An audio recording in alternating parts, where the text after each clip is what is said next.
Kyle, you've disappeared now. Kyle, thanks for coming on. Really appreciate you taking the time to have a conversation with me. Would you mind telling us a little bit about yourself before we get started? I enjoy dramatic introductions. I serve as a pastor for Prayer and Ministry Hope Church in New Hope. I believe we're both residents currently. Whoa, the delay got way bad right there. Like now it's like I can only hear like every other word. That's weird.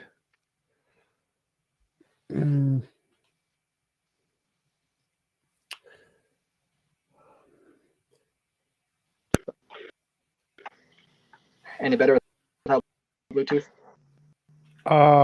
Try your introduction now. Let's see. Kyle Davison Bair. I serve as pastor for Prayer Church in New Hope, Minnesota, and hopefully that came through more than every other word. More of it came through. Lovely. All right.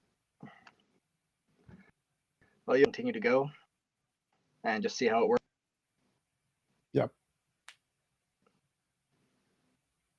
Actually, what we could do. 81.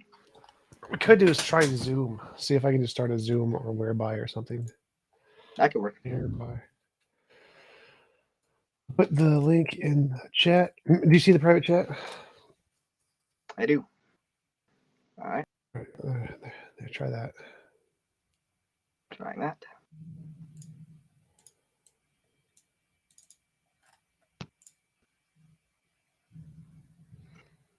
Mm-hmm.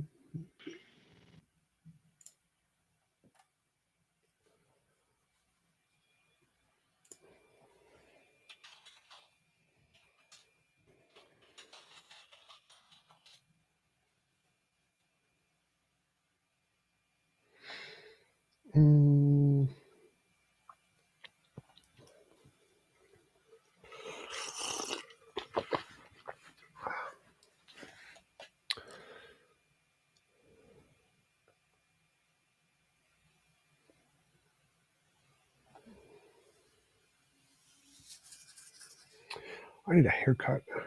Hair is all frizzy and loopy. You can let it grow too long.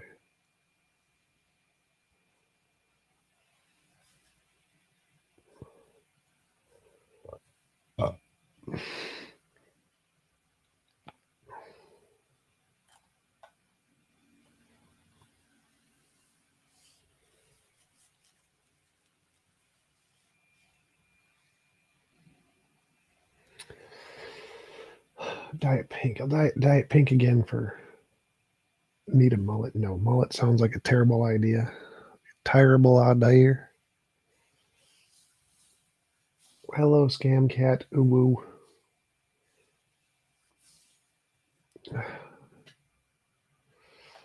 T-mullet. Sounds like it would be extremely counterproductive in meeting the women's.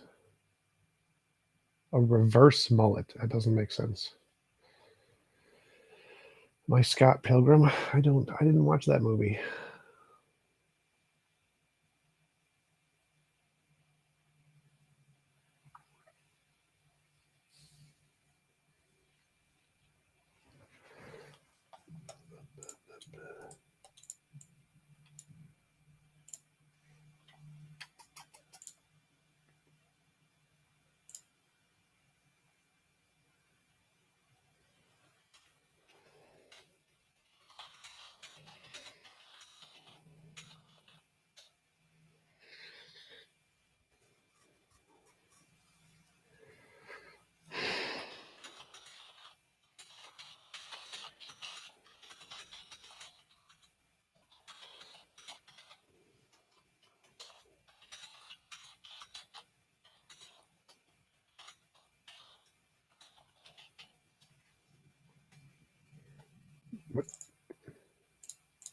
I have no idea what's going on, but hopefully at least my audio should be working right now.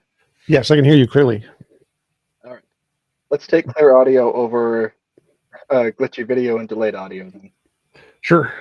Did you try the link I sent? Because the link I sent might work too, but it's working now. So I tried it in 2 different browsers, and the first one, the video was even glitchy to me, and the second one, the video just did not even oh wow. load. So I All have no right. idea why. Martin says audio is beautiful, so we can hear you clearly. So Perfect. Thank you, start Martin. over. Pastor Kyle, you're from New Hope, Minnesota. Is that near me? I'm in Minneapolis. Yes, northwestern suburb. Cool. So you make for coffee. Awesome. Yes, and there are a number of good coffee shops in Minneapolis, so that would not be hard. Um, Yes. yeah, so I serve as pastor for prayer ministries and counseling at New Hope, and that means that when people are in their worst situations, they come to me. And so every day I get to deal with people who are in very difficult places and lead them to better places. Well, that sounds difficult, but I hope it's something that you're passionate about. So the topic today was why TJump should be a Christian. Interesting choice of topics. Tell me more about Yes. that. Why do you think I should become a Christian?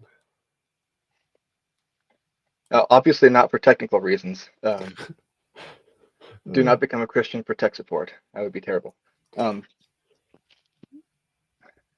yeah, I think this will be a fun conversation. should I ask God? Does God like send me a? Have you tried turning it on and turning it back off again? Turn it off, turn it back on again. Like faith. Have you tried turning your faith off and back on again? There you go. This power cycle. Um, yeah. Well, either this will be really fun and it'll go really well today, or it'll go terribly. In which case, I'll look back on this in 10 years and enjoy it then. So either way, I think this will be a win-win. Exactly. Yeah. Um, well, I apologize if this conversation feels like it's, you know, talking an alien language or anything. I looked at some of your other videos. I couldn't find anything directly on this topic, but when I was looking at this, thinking through this through, why Tom should become a Christian, why should anyone become a Christian? I came up with 5 reasons, and there are obviously many more, but just 5 to focus on for a 1 or 2 hour long conversation, however long this ends up being. Um, and I'll tell the first, I'll tie the first 3 points into a story and just use that as an introduction to them. Um, uh, I've had enough of these conversations to preface this. I don't share a story as anecdotal evidence. I'm not sharing the story as this story happened, therefore believe. It's not that. I share this story as lightning. If you imagine Ben Franklin, all the pioneers of studying electromagnetism, you see the lightning flashing in the sky during a thunderstorm, and it sparks your curiosity. You see that power. You have to try to understand it. You have to try to figure out, how can I harness that? How can I study it? How can I utilize it? That's what the story is to me. It's like seeing the lightning in the sky and figuring out, okay, how can I know more about that? Um, and so this is the story. My firstborn son, Ira, was born dead.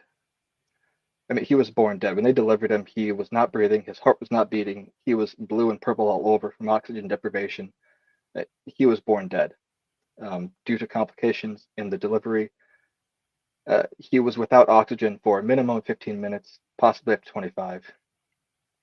And when he was delivered, everyone comes to a point like that. Somebody says it was God's fault that he was delivered that way. Interesting. We'll get there. When my son was delivered, dead, and you're looking at that, it's one of those moments in life everyone comes to where you come to the end of yourself. There's nothing I can do in that moment. There is nothing I can try to accomplish that will change that situation.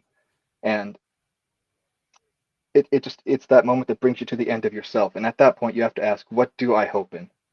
But is there anything I can place my hope in? And I clarify, I love science. I love every medical advancement.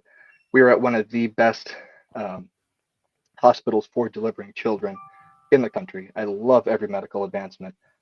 But that's kind of the point. Even the best medical knowledge and technology could not prevent my son from being born dead. So at that point, what do you do? Where do you place your hope? The, the doctors, of course, got to work on him immediately. Um, they did revive him. They eventually got him stabilized. They got him up to the NICU, the neonatal intensive care unit, hooked him up to an EEG, and began a process called total body cooling.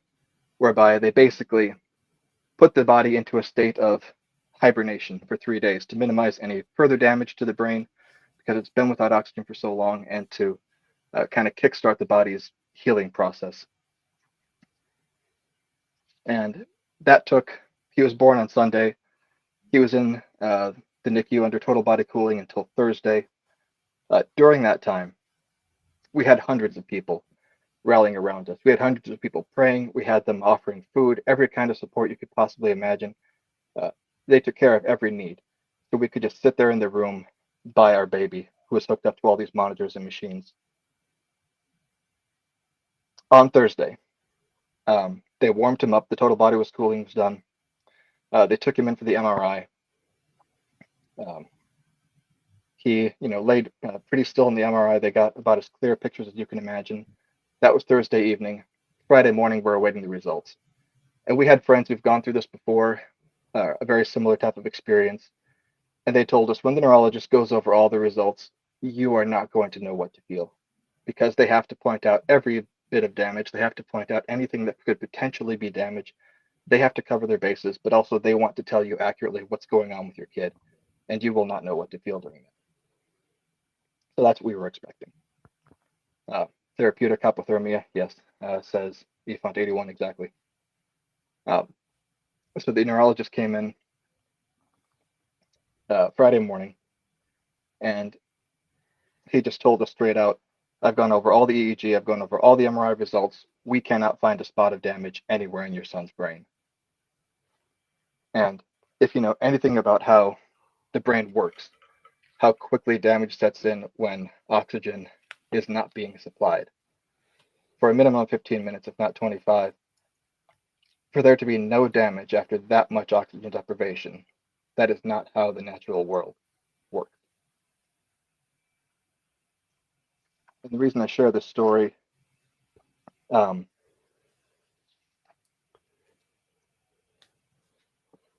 I said, this is my lightning story. This is where something happens that grips your attention. Because if, for the sake of the argument, if that power is real, and if God really did heal this brain that should have been heavily damaged after such an intense lack of oxygen, if that's real, for the sake of the argument, if that power is real, wouldn't you want to understand it? Wouldn't you want to study it? Wouldn't you want to know more about it? Somebody saying this didn't appeal to emotion and this is an argument. No, the story is not presented as an argument. I am not saying this happened, therefore believe in God. I'm saying this is like looking up in the night sky and seeing lightning flashing during a thunderstorm and wondering, how can I study that? How can I harness that? How can I utilize that? That's what I want. This story is a lightning story that grips your attention and also demonstrates and ties into the first 3 reasons why Tom should become a Christian.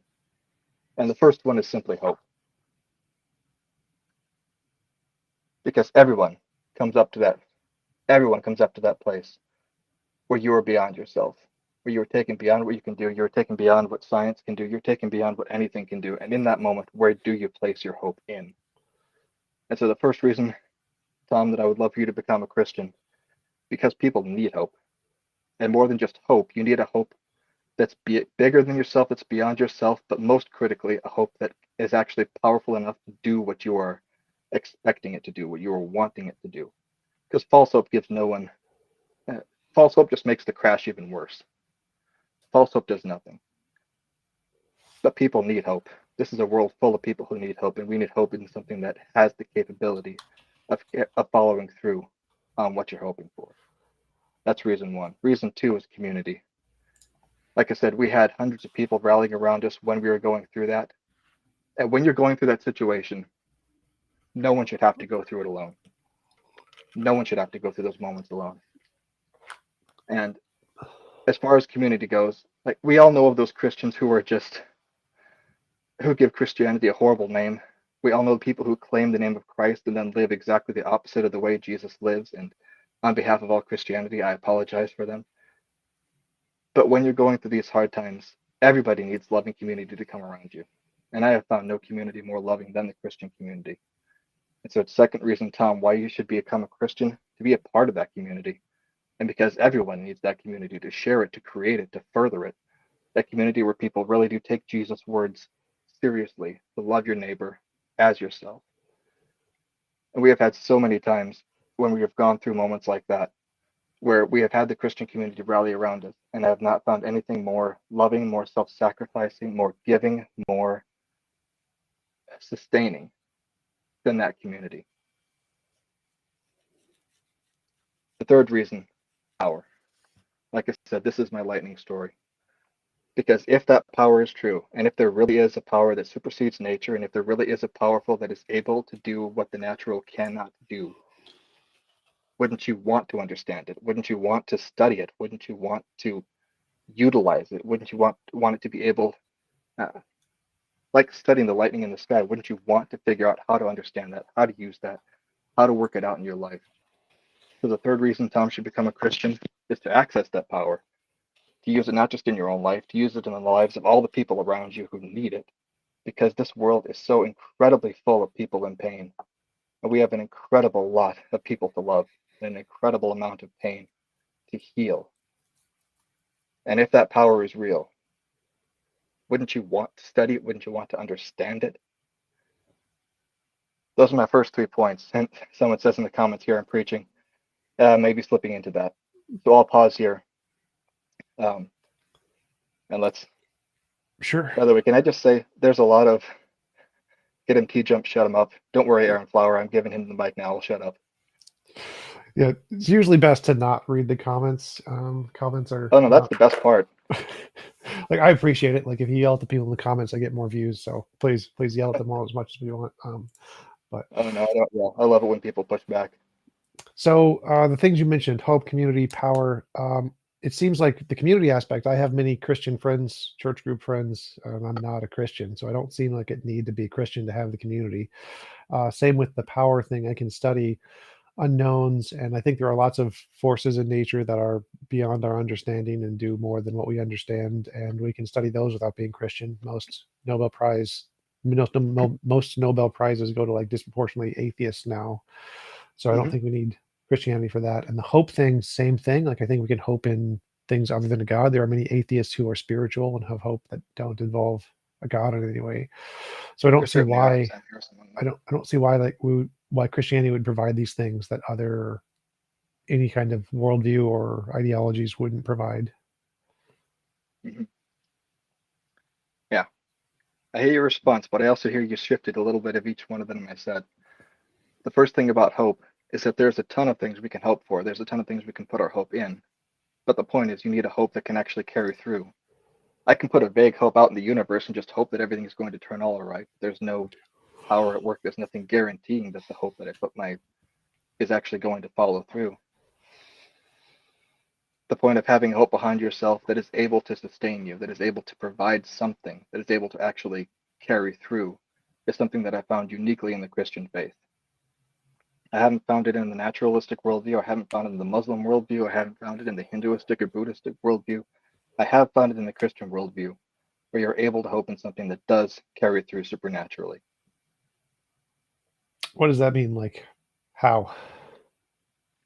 My son being example number one, that a brain deprived of oxygen for 15 to 25 minutes suffers damage.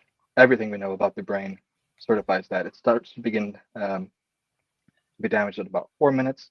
It goes quicker if the heart isn't beating and there isn't a fresh supply of blood flowing to the brain, bringing a fresh supply of oxygen. The brain begins to deteriorate rapidly without oxygen. 15 minutes especially, there is damage. It's just how the brain works. Everything we know about medical knowledge confirms that. Those are averages. There's not a spot of damage in my son's brain. So biological timeframes for damage of lack of oxygen, heart deprivation, whatever, those are all averages, and it changes from person to person. So there's a number, like obviously the longer you go, the more likely it is to suffer damage, but it's not 100%. And so there are many cases that don't, many cases that do. Most people die, but I don't see that being indicative of a miracle. That just seems to be indicative of biology. Yeah. Tickle Tank even says here maybe his heart was beating a little bit. No, the beauty of this story is that it's about as medically verified as you could want. They were monitoring his heart rate, from before this even happened to, obviously when he was delivered, when he was resuscitated. We know medically certain his heart was not beating. He was not breathing. And like I said, when he was delivered, he was blue and purple. I mean, everything you imagine a body to look like that's been deprived of oxygen for an extended period of time, he looked like. It is medically certain his heart was not beating. He was not getting his oxygen for that long. And you're right that the 4 minutes is an average, but 15 minutes for a baby is even way beyond, again, what anything you would expect naturally. I don't think so. And it's something I encourage you to look up. It's not even. Well, so there is 0 medical conditions that have, like, this is not something we would expect naturally. That's not a thing, especially for hypoxia, especially cancer. Spontaneous remission happens all the time. For every disease has some level of spontaneous remission. Rabies has cured cases. Like, there is no such thing as there is no natural explanation of this happening. It doesn't exist. The only thing that, like, that could apply to is regrowing limbs. We don't have any examples of that happening. So if you've got some miracles of that, that would be great. But pretty much everything else is spontaneous remission, naturally caused. Like, there's nobody says that this can't happen naturally in biology. It's not a thing. We do actually have plenty of stories of amputees regrowing. I didn't bring any of them out here because, of course, the comments are calling me crazy enough as it is. If I brought that out, they just say, "Turn it off. This guy isn't even thinking." I don't think that's how it works. I think if they say the more crazy it gets, the more they watch, ironically. But yeah, if in you that case, let's keep going. But if you had like evidence of people actually regrowing their limb that can be scientifically verified, that would definitely count as evidence. Like, if you could pray over a guy and have his limb regrow in a scientifically verified environment, yeah, that would be evidence for sure. Mm-hmm. And for that, there is, I could point you to John G. Lake and his healing rooms in Washington, specifically the ones that took place next door to a clinic with an X-ray machine, and they would take the X-rays before and after. You can look that up. John G. Lake being the guy, his healing rooms over in Washington. Invite people to look that up, but that's just something you can find out swiftly on the internet. It's not something I've experienced personally. Right. Now, initially my question would be, is it seems fake. It seems like I can fake X-rays very easily. So I could do that, have an X-ray and make it post a broken arm on a computer screen, and then wave my hands over them and make it post an image of a healed arm. Doesn't mean it actually happened. So I would need some actual medical professionals that are not religious to actually do not like religiously motivated to do the experiments here to confirm that it actually works. I don't just trust spiritual healers that much, because most of them, all of them that have ever been tested have found out to be not telling the truth. So it's doubtful that is truthful, and to show it was truthful, we would need stronger evidence than his say so or his ministry say so. We need him to be able to do it under a controlled scientific experiment. Exactly. Where's his Nobel Prize? Well, he's been dead for 100 years, so that would explain where his Nobel Prize is. Well, if he came back and did a miracle, that would also be phenomenal evidence. Yes. If we were in Texas right now, Zeus is the highest of the high. I love reading these comments. Let me actually take you to point number 4, because that answers some of these questions. And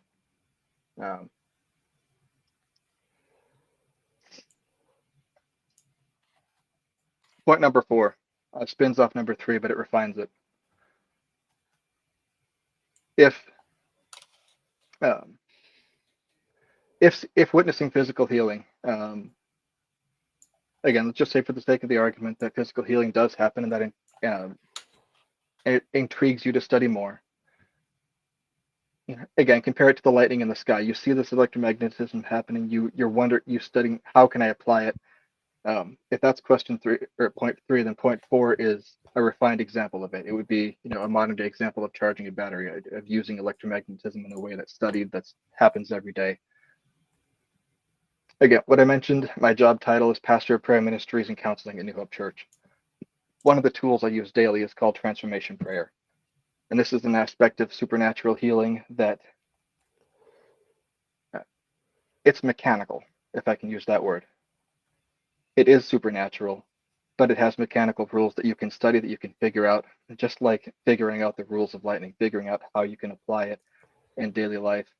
Transformation prayer is something that works that way. This is something that I use daily, on average of Twice a day, I work through this with people going back 5 or 6 years, totaling thousands of cases. That's just me. Transformation prayer exists worldwide. At the last count, it was in over 170 countries worldwide. It's been used by tens of millions of people. The data that we have for it is just phenomenal. And so again, where you're asking for repeated trials, when you're asking for, more than anecdotal evidence, but something that can be universally applied, this is something that I can point to quite rapidly. Transformation prayer, it's supernatural, but it's simple. George M., nothing fails like prayer. I come in for an appointment. We can experience it directly. Transformation prayer. Somebody says transformer prayer. No, transformationprayer.org. All the information is there if you want to look at more. So I've done a bunch of research into prayer studies, and prayer studies have no successful evidence of them actually working in any controlled experimental studies. The ones that I'm not talking about that. That's a completely different topic. Oh, so what's the difference? What's a transformation prayer? Let me give you an example. I had an atheist come in, coincidentally enough, for transformation prayer a little while ago.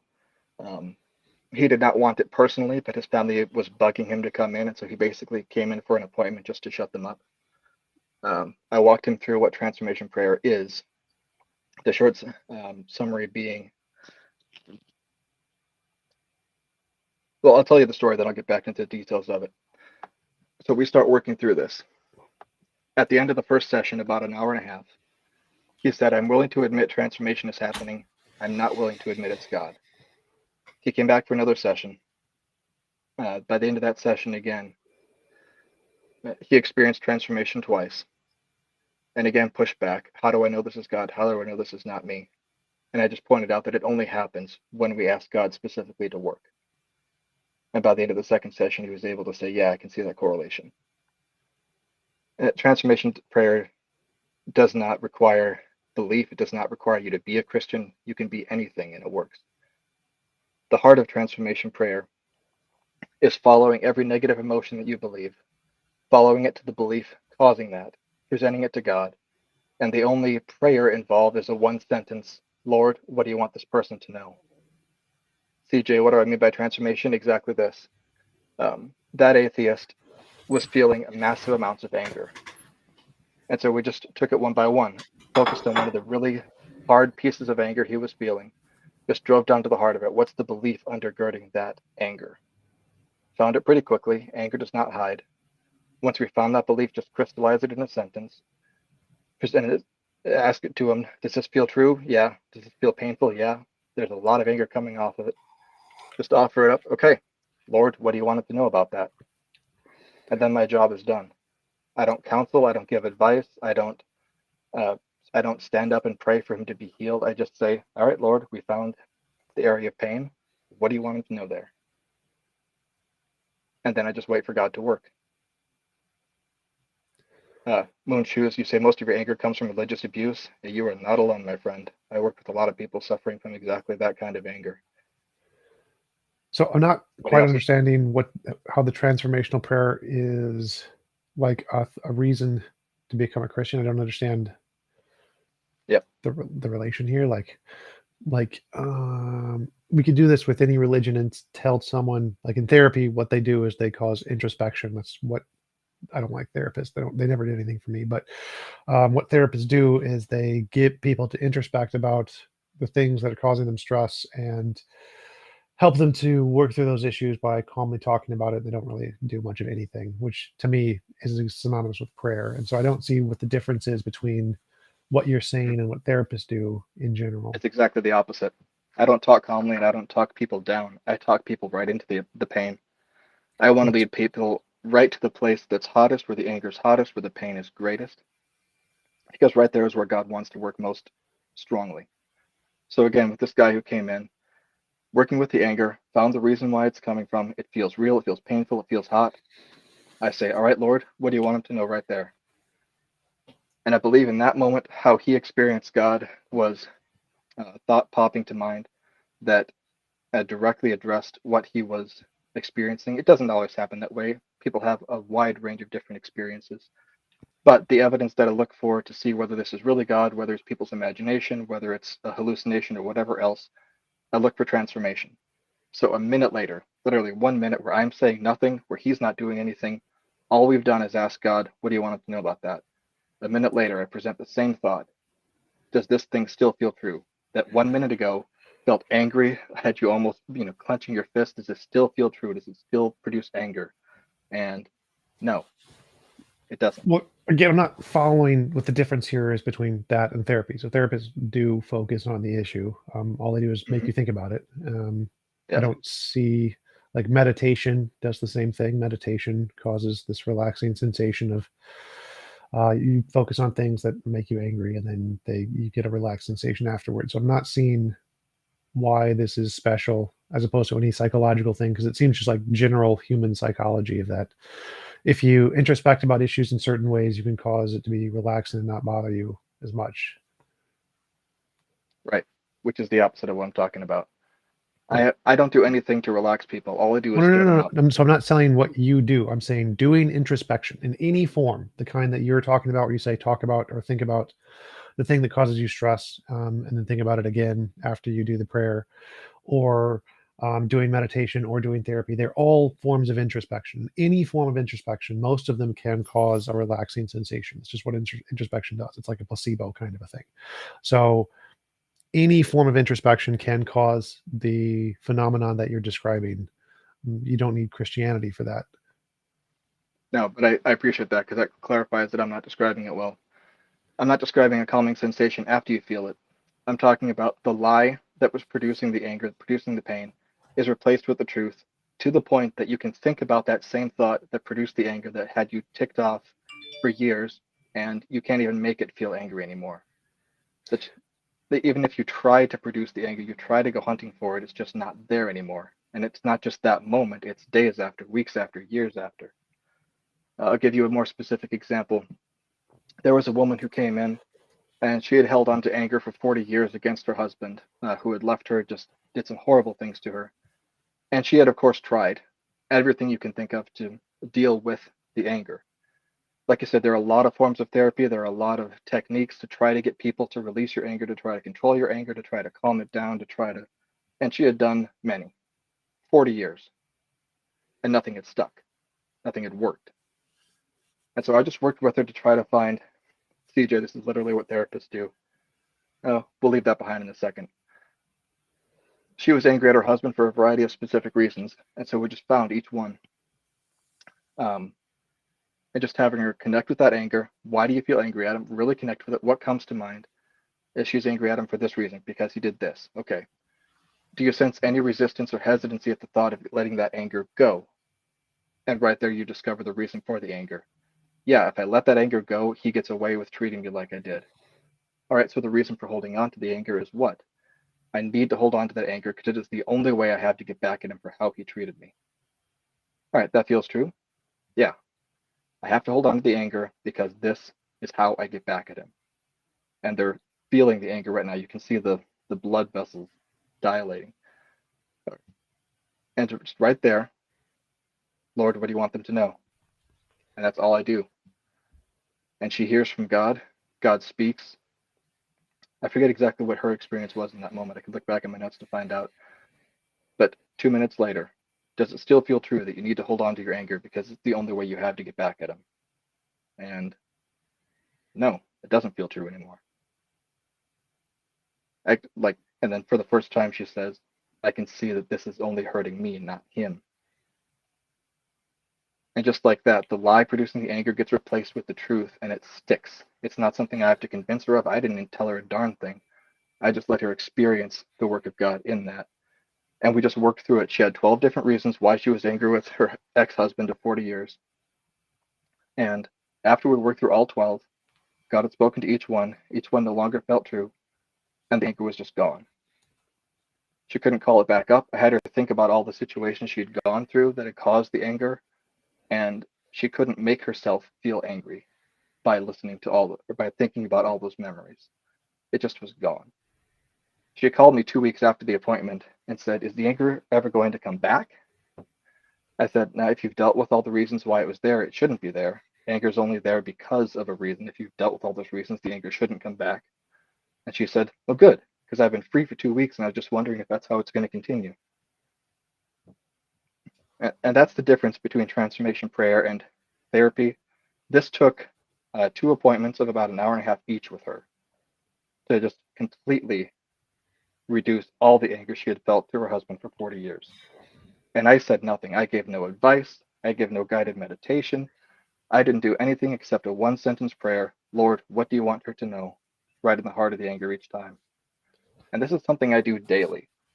Again, I do this with about 2 people every day over 5 or 6 years. I'd say half of them are not from my church. Many of them are not Christians at all. But God works with such incredible regularity. Like I said, this power is mechanical. It is reliable. You can study it, you can figure out how it works to the point that it's what I do daily, and it works. I would say 98, 99% of the time. The only time it did not work with someone is when they had zero interest in even listening to what it was or going through it. And that, again, was a case where somebody brought them, or a friend brought them in, and they really didn't want to go through it, but they wanted to please their friend. Every other case, whether they're a believer or not, whether they're a member of the church or not, whether they expect it to work or not, it works. Well, if that was the case, then I'd call it evidence, but I don't think it does. Like, from my understanding of these kinds of systems, they work at the exact same rate as chance. So Buddhist meditation has a similar success rate, that if you go and do a Buddhist meditation one time, it can free you of certain kinds of depression or certain kinds of anxiety permanently for a small number of people. And the same thing applies to lots of different kinds of therapies and introspections. For some small number of people, it can cause almost instantaneous results of curing their anxieties. But it doesn't work higher than chance. It works the same rate as chance. And so it's not a reliable method to cure anything. And so I'd say it's most likely And the what's case. the rate of chance that you would assign to it? What would you say is the same rate of chance? Lower than 1%. This works for me at 98 to 99% of the time. It's not subject to chance. It works with almost every single person who goes through it. Again, whether they're atheist or Christian, whether they expect it to work or not.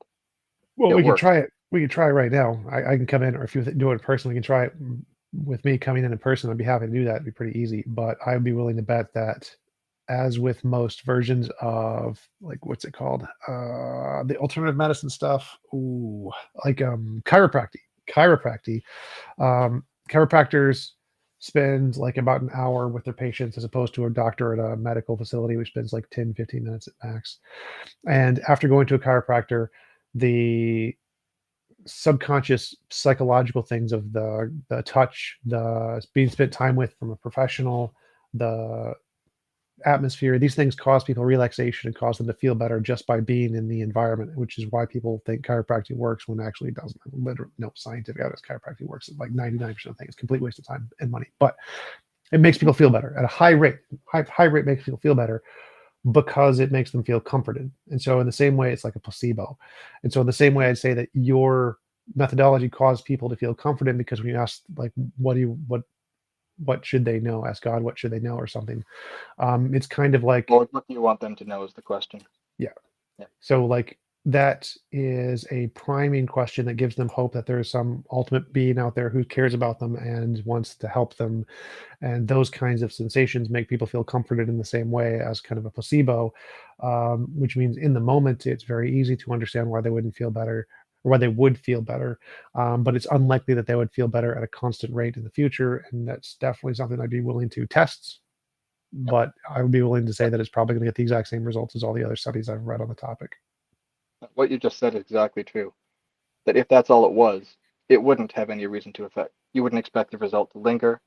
You wouldn't expect to get any of those kinds of success rate. It would be more similar to chance. And that's why it's so notable. Somebody said here in the comments, 98% of the time, let's get going. Yeah, let's get going. Not just for you, TJump, but for everybody here. I just threw together a quick Quora page called Why Tom Should Become a Christian.quora.com. Quora is spelled Quora. Why Tom Should Become a Christian.quora.com. If anybody does want to go through this, wants to experience it for themselves, yeah, find me there, send me a private message or a comment. And I do this over Zoom, I do it over the phone, I do it face to face. Like I said, it really does work 99% of the time. Sure, let's try it. And You can try it right now. Try it on me. Go ahead. That we can. I just want to address two of those other questions. One person said, does it happen 10 years later? And yeah, the results are permanent. It's not something that you just, Robert Saget says, I have a 99% rate, but if I fail, it's because you didn't try. I'll also give you my $250 download payment. Now, let me make one thing clear. I don't make any money off it. Nothing that I do is charged for. Everything I give away is free. I haven't received a dime from anyone I've done transformation prayer with the past 5 years. If they want to make a donation, I tell them, like, give it to our food shelf. Like, don't give it to me, because the last thing I want is for people to think I'm trying to grift people out of money, or I'm trying to, like, that just has no place here. So no, I'm not going to ask for money ever from anybody doing this. Which, by the way, if you ever want to find somebody who claims to follow the work of Jesus but doesn't, look for anyone who's charging money for healing. I mean, Jesus said very clearly when he gave his disciples this power, freely you received, freely give. So if anyone is charging money for healing, you don't have to look any further. Just turn your back on them. That's not. Oh, Blade Runner, how do I make money, Kyle? Our church is set up like a nonprofit. We have our regular donors, who would be the people tithing every Sunday morning, and they're donating because they like the work of the church and they want to support this work going forward. And those are people who choose to support it, just like you support a nonprofit. And just like a nonprofit, I get a set salary from the donations, which enables me to give counseling and whatever else I give away for free without charging a dime from anybody who receives it. ND Run, does he ever accept money? No, if people want to donate, I tell them give it to the food shelf or give it to somewhere else. So you want to try it? Go ahead. I do want to try it, and specifically with you, but I have two conditions. Okay. The first is that we do it either in person or over a Zoom meeting. The second is that you commit to a 2-hour session, because that's what I always do with everyone. It takes that long to explain it and to get people to realize this is not counseling, and I don't need people to analyze themselves, and that people just need to give honest answers to every question, and that's all that happens. And so what I'd like to do, doing it live, well, I want to do it with you, Tom, and then I'll give you the permission to talk about the experience with other people. I would like to do it privately, because the only key that is required for it to work is you giving honest answers. And it is very hard to give honest answers when you have a crowd of people watching and you know what their expectations of you are. I give counselor-client confidentiality to everyone who goes through this. So if we do a session, you would have freedom to talk about it by yourself. I would be bound by confidentiality not to talk about it unless you gave me the freedom to. But I would be happy to lead you through that, and then you can talk about it, about the experience with this crowd, however you would choose to. Sure. Would you be willing to come back on after and talk about it together? Sure. Send me the Mighty super Scarlet. chat. E-font, $2 super chat. I'll take it. Yeah. So Save Tom's soul conditionally. yes, send me money. Please send me money. So yeah, you send an email to Jeff. We can probably set that up for some time for sure. Mm-hmm. Did you have any other reasons? Because I don't think that's going to work. Yeah.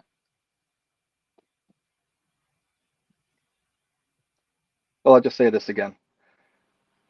The reason I picked transformation prayer out of any other example of this is not just because of my own personal experience with it. Again, I've seen it work thousands of times over the past 5 years. Again, with that 98, 95%, or 98, 99% effectiveness rate, but also because transformation prayer long predates me and is in about 170 countries around the world at last count, and has worked for millions and millions and millions of people in every cultural setting that you could expect. It's not just something that I've done. It's not something anecdotal to me. It's something so heavily tested and verified around the world. And it's, again, it operates mechanically. It's the supernatural power of God downloading truth to people's minds. That's, where's this Nobel Prize? I didn't invent it, so I wouldn't be eligible for it anyway. Well, you would if you Transformation. demonstrated it. So if you could demonstrate it, you would win a Nobel Prize. So like Higgs boson, Higgs invented it, or Higgs theorized it, and the guys who discovered it won a joint Nobel Prize with him. So if you demonstrated it scientifically, you'd win a Nobel Prize. I give that to Ed and Joshua Smith. They're the guys at the head of it. And demonstrating it is, like I said, easy to do, and it's been done in every culture millions of times. It is everywhere. Transformationprayer.org is the website. All the information is there. And again, this is open to anyone watching, whether it's now or whether it's later. I love these comments. I love the skepticism in it. But again, like I said, this is what I do. This is how I help people. And that's why people refer others to me. It's where the work is actually done. I do very little counseling. I do very little actually telling people stuff. If it's so easy, why hasn't it been demonstrated under laboratory conditions? It can be very easily. The problem is setting up. If you have somebody in Scotty, this is what he does, lies. Wonderful. I don't say anything at all. I just let God do it. 60% of the time, it works all the time. That's a great movie. The reason it works is because it's not me, and I don't have to know anything. And somebody asks, is it 2 hours of brainwashing? Is it like getting people in the mood for it? No, it works within 30 seconds. It doesn't have to be 2 hours. Somebody says, Kyle, aren't those other cultures praying to different gods? Yeah, that's the beautiful thing. You don't have to be a Christian for this to work. We're asking Jesus to speak every time, but it doesn't matter what the person receiving truth believes. Whether you're an atheist, whether you're a Buddhist, it doesn't matter, because God loves everyone. It's an experience universally across the cultures of the world. It's an experience universally across the worldviews of the world. It just works. And like the atheist I first mentioned, of course, the first time he experienced this, when we found a lie, God spoke to it. The anger was gone. The lie no longer felt true. The truth felt true. The first time he experienced that, he had the same question. Why isn't that just my imagination? Why isn't that just me speaking that to myself, making it happen? And I just told him, how long have you had it? How long have you had that anger? Has anything you've done accomplished that? And of course, he said, no, nothing had. And we went through and we did the second time. We did the third time. And again, he's experiencing the transformation. He's agreeing it's happening. Why? How do I know this is God? How do I know this isn't just me? And I pointed out, all the while we talk about it and we process through it, and he's feeling the anger, and I'm asking him questions. The anger isn't getting lesser. The anger is growing hotter as we get to the heart of it. The only time the anger goes away and the only time the truth comes is when I pray that prayer and say, Lord, God, what do you want him to know? And he agreed. That's the beauty of it, and it's why I love doing it every day, and it's why I freely offer this to anyone watching. I never get tired of watching that moment where somebody feels something, the pain is hot, whether it's anger, whether it's doubt, whether it's depression, whether it's fear, whether it's anxiety. I've seen God heal it all. And My it's a moment. interpretation would be like the vast majority of what you're saying is essentially identical to what most self-help gurus say, and the outcomes are similar to what they say as well. And so I think that what you're describing is something we know about in psychology, of certain kinds of psychological triggers that make people feel comforted and feel better under certain situations. But if you could demonstrate it's more effective than the ones we know about psychologically, I'd consider that evidence. But I don't think that's going to happen. But I'm happy to test it, and we can find out. Mm-hmm. It is, as I've said, the effectiveness rate is through the roof. It doesn't correlate to chance. Scotty says, show the evidence. Yeah, that's why I invite anyone to go through it. As long as you're willing to give me 2 hours to explain the process and begin going through it, you can experience it for yourself. Robert Saget says, "What's my criterion for success or failure? That the lie-based belief producing the pain no longer feels true. The pain's gone, the anger's gone, and it stays that way. It's not something that happens momentarily. It's not something that withers away after 15 minutes. It's something that endures months and years down the road." I'll give you one other story. There was a guy who was going What does it mean when overseas. you say the lie-based belief Yes. doesn't feel true or something? What does that mean? Yeah. So from the example of the woman I talked about a little while ago, that one of her lie-based beliefs was, I have to hold on to this anger because it's the only way I have to get back at this guy. Because of course he had left 40 years prior. She had no immediate interaction with him. So it's a lie-based belief. I have to hold on to my anger because it's the only way to get back at this guy. Well, she's not actually getting back at him, but it feels true in that moment. If I give up this anger, I'm giving up my only way to feel like I'm doing something back toward him. Well, So that's what would be like a lie-based belief for me or something? Because I don't think Yep. any of the causes of my anger are lie-based.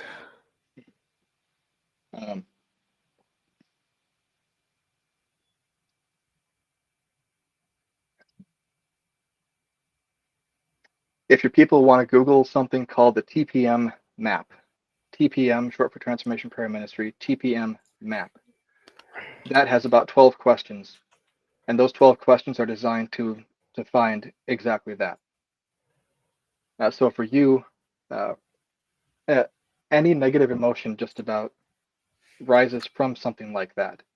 Okay. I mean, I anger can be caused by feel depression, sadness thing. It's usually not anger. Usually like depression, sadness.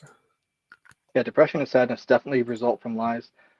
Anger that remains has some lie-based element to it. In the immediacy of anger of something happening to me, I can feel angry, just completely justified by what's happening in front of me. Okay, but if 5 years from now I'm still angry about that event, something's gone wrong.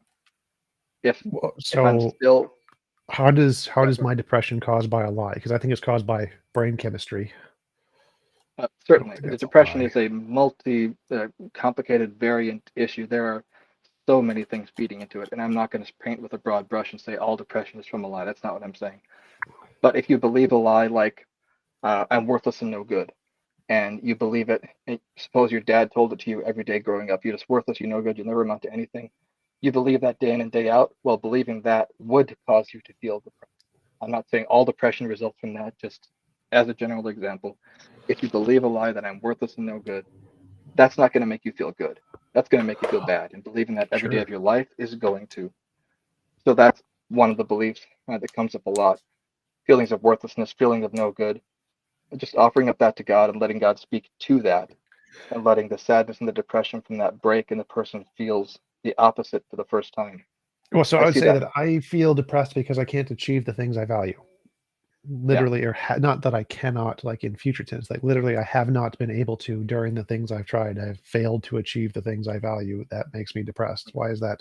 Where's the lie in that? That thought wouldn't be the lie, it would be underneath that. Something more like my self-worth can only be, or like I am only worthwhile if I accomplish what I want to accomplish. I wouldn't say that. I'd say I only get this dopamine rush or this emotional sensation when I achieve these particular things and not from other things. Yeah. Why would that be So a lie? therefore, if you're not getting those things, I will never get that dopamine rush. It'd be more like inductive. I have never gotten a dopamine rush from other things. I have gotten it from this thing. So this is the only thing I know that gives me the dopamine rush. Mm-hmm. Yeah. So where would be the lie in that?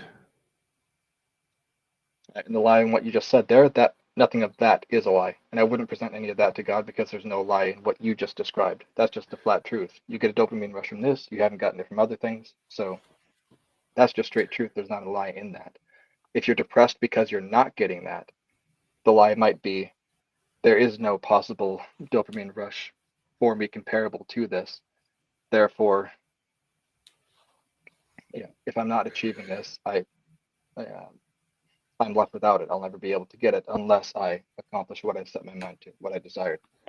Well, I wouldn't say that. I'd just say that I have no evidence of anything else giving me the rush, and so it's not like I've explored a significant number of things, and so I don't put my faith in other things. Like it's possible there are, but I don't say it's impossible. but I don't see the lie. My belief is this is the only thing I know of that makes me happy. I consistently feel unhappy, generally, and only when I have this particular thing I feel happy. I have found no other examples of that, but those are all just factual claims about experiences of my life. Like none of that's based on a lie. That's just experiences. Yeah. So I don't know why any of my depression would be based on a lie there. But why, when you don't get this dopamine burst, are you so unhappy? Wait, say that again. Why, when you don't accomplish these things, you don't get that dopamine burst? Why does that make you unhappy? Because of the way my brain is structured. But it goes beyond that. We're not just saying that when I don't feel dopamine, I don't feel happy. It's when I don't accomplish these things, I don't feel the happiness. So why is it that not accomplishing these things? Because only those things, as far as I know, create dopamine release in my brain. Mm-hmm. It's not like it's because of some traumatic experience. It's just because I have high function autism. People with high function autism have a special interest. This is my special interest, and therefore the way my brain is developed has been centered around this one thing, and so it has nothing to do with like traumas or beliefs. It's just I have autism. Yeah. I love reading these comments. Pseudoscience Kyle, I'll adopt that moniker later. It would seem, if this is still what you want to explore when we have our little session, the questions I would ask would be centered around that feeling of why personal significance is tied to accomplishment. But yes, there's some connection to autism, but it's not just you were held captive to your brain chemistry. It's at some level you believe that I have to accomplish to be happy, that I have to do in order to feel good about myself. And that if I don't accomplish, if I don't do, I cannot feel good about myself. Well, that would be the avenue for exploration. I don't feel any of that though. So it's not like self-worth is not like a thing I feel exactly in that context. For me, it's just when I'm eating candy, my tongue tastes good or whatever. And when I'm not eating candy, my tongue does not taste good. It's not about I feel worth when my tongue tastes good or something. So it's not like my self-worth is when I have this thing. Like obviously I'd say my self-worth is more like my ability to achieve the things I value is someone's worth. Their ability, their worth is, can they achieve the things that make them happy? And if they can't, then they have lower self-worth, because I measure worth in a quantitative sense of like your worth is literally what you can use in and of yourself to achieve the things you value. But I don't the way you're saying someone has self-worth is more like internal self-worth or something. Like, can you internally see yourself as having self-worth or something? But for me, it's purely quantitative, not qualitative in that sense. So it wouldn't make any sense for me to believe I don't have worth because I can't achieve something or something along those lines. Yeah. You've externalized self-worth. I don't think so. Because it's like, for me, the things that make me happy are external, not internal. There's never been any examples of any internal things that have ever made me happy. Internal does not do anything for me because of my autism. And therefore, whatever the things you value are, whether it's external or internal, your ability to achieve those things is what gives you happiness in life, and just by definition. And so the worth of an individual in their life is going to be measured by their ability to achieve, as in not necessarily like accomplish, but just get the things that make them happy. And so if it's internal comfort, quiet space, or whatever, meditation, relationship with God or whatever, those may be really easy to get. And so if those are the things that give you value, your life relatively would have a high amount of value, because you'd be able to gain the amount of things you need happy pretty easily. So you'd have an overall happier life than someone who had something that's very rare or hard to find, like someone who's in a desert and they need water to feel happy. And so they have to do a lot of work to find water. Otherwise, they're just going to be like dehydrated and dying. They're going to have a much harder time finding worth in life, because what it takes for them to have worth in life is something that's harder for them to attain than someone who values something internally. But I don't think that simply telling them that they have self-worth without water is ever going to make them happy. Like, no, I don't think that's going to work. I think they need water or food or whatever. And so if your needs are necessarily external things, because that's what you're missing is external things, then how you define self-worth wouldn't apply, because you seem to define it inherently internally and seem to discount the fact that some people do need external things to be happy. Yeah, the way you just described that is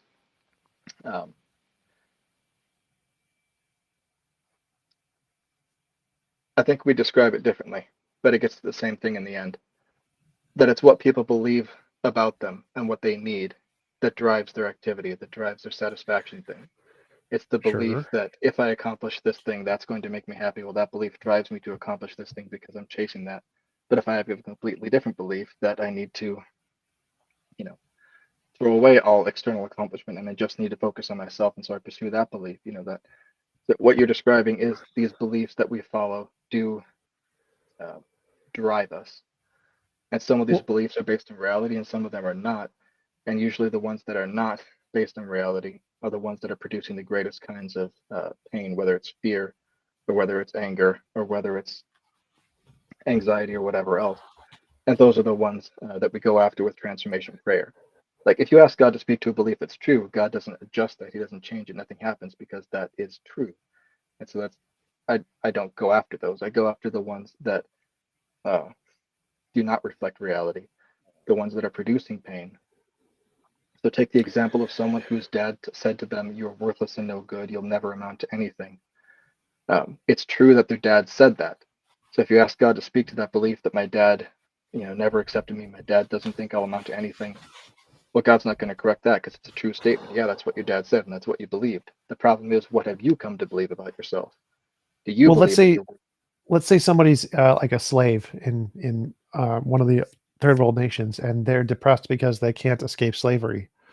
Mhm. Um, I don't think any of their beliefs or pain are caused by lies there. So, what would you do in that case? I would say the depression of being trapped in slavery is absolutely a truth-based pain. That wouldn't be, you couldn't correct that without causing a delusion. Uh, but there would be various other things. If you feel like I will never have worth in anybody's eyes because I'm just beaten up as a slave, that belief can be adjusted. God can speak to that and say you have worth and I accept you in my eyes. What I see about you is so much more than what anybody else sees about you. That belief that I'm worthless because I'm a slave is a lie and can be corrected. Okay, but so your method won't help anybody if they have accurate beliefs about something externally that causes them pain. And If you have perfectly accurate beliefs about everything in the world, there's nothing to correct, so there's nothing to be transformed. I've never met that person. well, I think most like homeless people say the reason I'm depressed because I don't have a home. Most people who are Yes. starving are saying the reason I'm depressed because I don't have food. People who are Hmm. thirsty say the reason I'm depressed I don't have any water.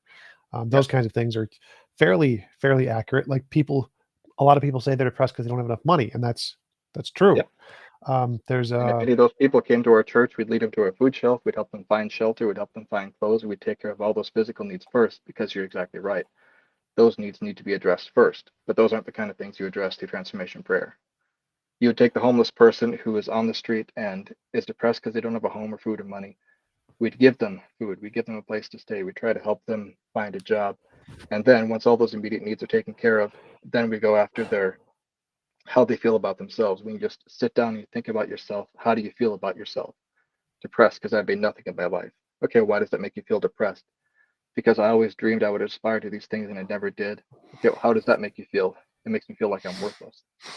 Okay, why does it make you feel like I'm worthless? Because my dad always told me if I didn't accomplish anything with my life, I'm no good. I shouldn't be here.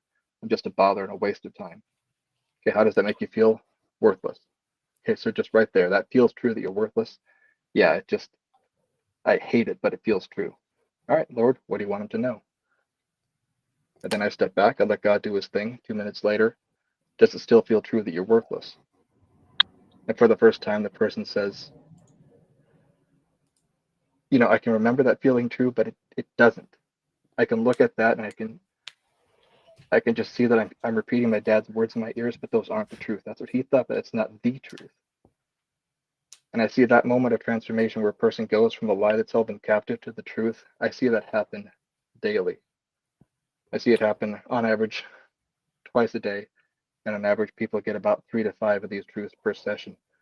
Now, it just happens so regularly, so continuously. Like I said, it's the supernatural power of God transforming a person's mind in seconds, but it's mechanical, it's predictable, it's usable. It's not something you have to wonder whether or not God's going to come through this time. It just happens. Well, there's a couple things there. One is that I wanted to mention earlier, you said the desires guide our actions, but the desires are usually a result of the things that cause you happiness. So if you experience happiness from one thing, your brain, the neuroplasticity in your brain tells you that that thing will cause you happiness in the future, and it grows, and if something causes you pain, the same thing. And so most of your desires are built by your brain from your experiences to lead you towards the things that do make you feel happy because they have in the past. It's not like you've had a belief and then you started pursuing the belief for no reason. It's usually you had an experience and you built a belief from the experience. So it's not like the desires themselves don't really change anything. So like if I changed my desires to want popcorn or something, Mhm. getting popcorn wouldn't make me happy because the way my brain works is such that the things that make me happy are determined by my neuroplasticity, which is determined by my autism. And popcorn is not that thing. So even if I changed my desires to desire popcorn, it would not in any way make me happy to get popcorn. So simply having desires doesn't do anything unless you already have the neuroplastic brain structure for that thing to cause a dopamine release in the first place. Desires don't inherently cause the things you're desiring to make you happy. The things that make you happy are something deeper. But I wanted to go back Agree to with you like, there. Yeah, I'm not pushing at that point. but like for me, all of the things you're describing are silly emotional things that most normal people feel that I don't feel. So like people say, I feel worthless because my dad said I'm worthless. Like, I don't feel that. I wouldn't care. I would care nothing. Words literally mean nothing to me. Words people say mean nothing to me. I don't care about words. I care Yep. about physical interaction consequences in the world. So if I can achieve the thing I value, literally nothing anybody says matters to me whatsoever. And so I Exactly. measure my self-worth by the actual physical interactions in the world of what I can or cannot achieve, independent of any kind of thoughtness, intentions, desire stuff. Like that stuff is just foreign to me psychologically. So Mhm. um, all of my worth and all of my happiness is directly correlated to my ability to achieve the things I value externally, independent of any Yeah. subjective, introspective thoughts. Mhm. Yep. And that's you. The thing I love Yes. about TPM is I don't need to analyze everybody. I don't need to figure out what your diagnosis is. As somebody asked, do I believe mental illness is real? Yeah, I believe physical illness is real. I believe mental illness is real. I believe people are in a lot of pain. And I believe we need to heal that pain as best we can. The thing I love about TPM is I don't need to try to diagnose who you are or why your brain is different from other people's. All we need to do is find the lie-based belief causing whatever negative emotion you're feeling. Let God speak to it, and it just works. Tim clarified autism isn't mental illness. Yes, Tim, I agree with you. I'm sorry if I implied in any way, shape, or form that autism is a mental illness. No, forgive me for that. If that came through it anyway, I'm sorry for that. It's a mental Um, condition. It's close enough. Same thing. yes. Yeah. But I'm like, I'm lost on these because the examples you give of false beliefs, I Mhm. have none of those kinds of beliefs that you're talking about. Right. I am worthless because of someone said so, or I am worthless because I can never do X, or I am worthless because of these kinds Yep. of illogical, fallacious reasoning things based off of emotional generalizations. I don't have those. I'm Yeah. strictly like I am unhappy because I don't get enough hot blondes, and because hot blondes Yes. make me happy. So when I get hot blondes, I'm happy. Don't know of anything else that does, and that's just a fact. I don't. Mhm. There's no extra beliefs tied into that. It's like I'm happy when I'm with hot blondes, and I Everybody don't is have hot different. blondes, not happy. And so I don't like. Yes. I'm trying to figure out what in my belief structure would be a kind of false belief that you could talk about Yep. to apply to your Generally, method, and I don't know of any. the way we always begin is looking at negative emotion. And either it's something that's presenting immediately, or I can just say, like, look back at the last week. What's something that triggered you, that triggered a negative emotional reaction in you? and it can be anything. I never predict with people what you're going to, what emotion it's going to be, what lie-based belief it is. I don't even try to predict. My job is to ask questions, and that's it. Um, and it works just fine because God's the one doing the work. I don't even need to work on it. In your case, I would just say, yeah, think back over the last week. What's made you angry? What's made you anxious? What's made you depressed? Anger, losing at chess makes me angry. Losing consistently at chess makes me angry. Makes me depressed is prolonged periods of times not being with attractive women. That's what makes me depressed. And sad. I think those are the same, sad and depressed. Yeah. Those are the only two I can think of off the top of my head. Yeah. And those would be two wonderful places to begin. And it may be exactly where we begin when we set this up. Because there's a belief underlying that, why does it make you feel sad not to be with beautiful women? What's the belief There are no determining beliefs. that? There's no beliefs there. That's not a belief-based thing. It's just it's a fact. It's like when I touch a stove, it's hot. I don't believe it's hot. It's just literally a sensation that's caused by my body. So my body literally causes the sensation of sadness or depression because I don't get dopamine unless I'm with attractive women, as far as I'm aware. And so there's no belief there. I have zero beliefs associated with that. You're applying it to brain chemistry and neuroplasticity. I'm applying it to belief. I think we're talking about the same thing with different language. You can illustrate it by looking at somebody else who, is very similar, is a man who wants to be with beautiful women, but not being with one does not cause him sadness. And it's the beliefs or the neuroplasticity, as you're phrasing it, about how he views himself. That, yeah, this is something I want, but not having it doesn't make me feel sad. Or, yeah, this is something I want, and not having it makes me feel sad. Or there's a difference in belief, or there's a difference in brain structure that's producing the different outcomes based on the same input. Well, I mean, beliefs are brain structure, so I understand that part, but I'm not like I can have no subsequent beliefs about my self-worth regarding this, and just know that when I get this, I'm made happy, and when I don't, I'm not happy. And there's no beliefs there, no additional beliefs there about why is it the case that this makes me happy. It's just is. It's an experience. I don't have like a belief that I need hot women to be happy or something. I have the experience that the way my brain works, hot women do make me happy, and I don't know of anything else that does. And so there's not like some underlying belief there that is false that undergirds any What of you it. just described is the underlying belief that I believe that being in the company of attractive women makes me feel happy. That's the belief. I didn't say it. But that's like just a fact. I'm not following. That wouldn't be like a It's a false fact for belief. you because it's a belief that guides you. Suppose there's Well, somebody else who's no. incredibly nervous around beautiful women. They want to be, but they're incredibly nervous because they fear they've never had it. They Sure. fear that they'll mess up. For them, being in the presence of attractive women makes them feel nervous, makes them feel anxious. For you, not Sure. being in the presence of a woman makes them feel sad. For them, not being in the presence of a woman makes them feel relieved, even though they Yeah, but want to that's be. not because of beliefs. Beliefs don't cause that. The neurology of the brain structure causes that. So even if I had zero beliefs, like if I was, Same thing, different label. what? No, I don't think so. So like there's two separate parts of the brain. One is justification, the reasons for something, and one is the actual cause of the thing. So there's a number of studies in psychology that cause people to ask questions. Like they give you two pictures. They give you a set of pictures and say, pick your favorite. And then give you another set of pictures and say, pick your favorite. Another set of pictures, pick your favorite. Like 10 pictures. And then they take the pictures and they take some of the ones you did not pick, things that you didn't like, and they put them in with the pictures you did pick. And they ask you for each one, why did you pick this picture? And so for the ones they did pick, they can like pick why they like it. I like the blonde color of whatever. But and then they get to the ones they didn't pick, and they'll make up a reason of why they picked it, even though they didn't pick it. And so there's this Yeah. part of the brain that will make justifications for things based on emotion, but are not in any way tied into the reasons that you either did or did not pick the thing you liked. And so even if this is one of the Right. pictures you did not like, you did not pick it. If you ask, well, why did you pick this? You're going to come up with a post hoc, ex post facto reason for why you picked it, even though it has literally nothing to do with why you picked it because you didn't pick it.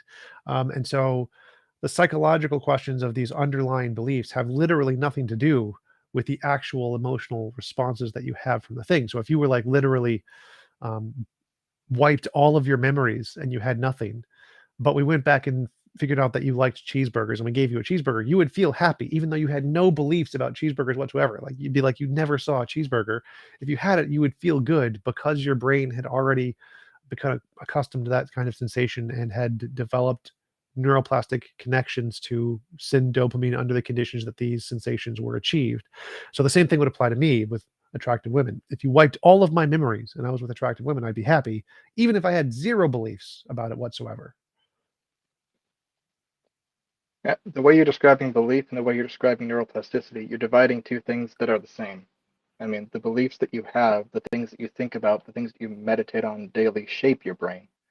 The Well, how can you If have you false believe, neuroplasticity? Like that doesn't, like you can have false beliefs, but you can't really have false neuroplasticity. That can't, doesn't work.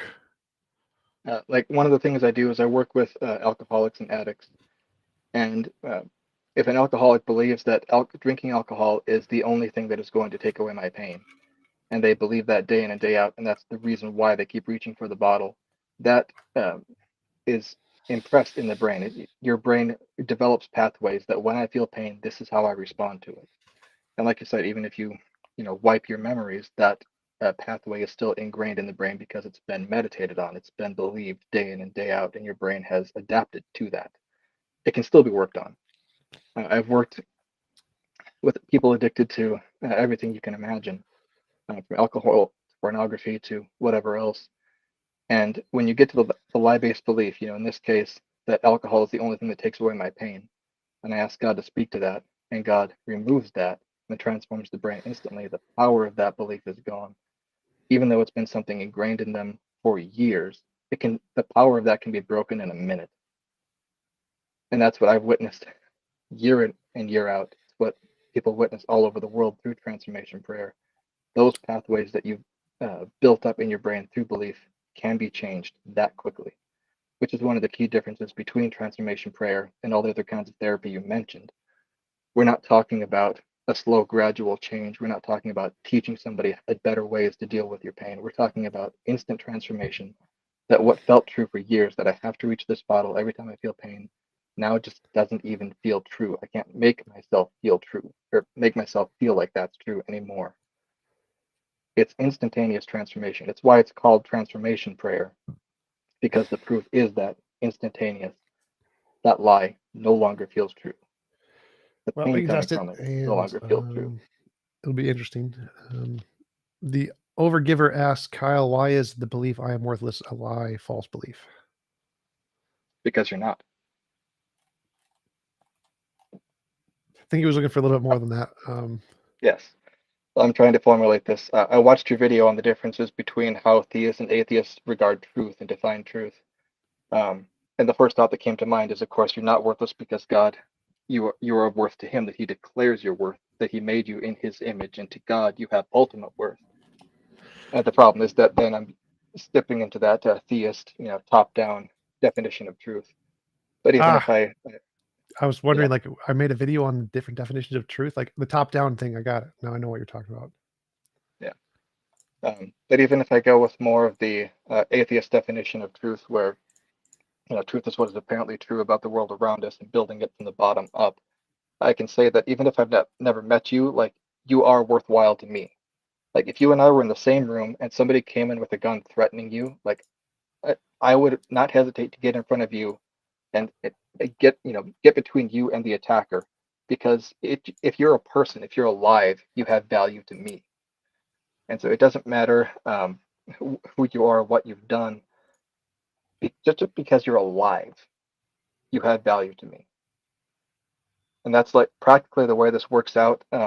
My wife, for about 10 years, ran our food shelf here at the church.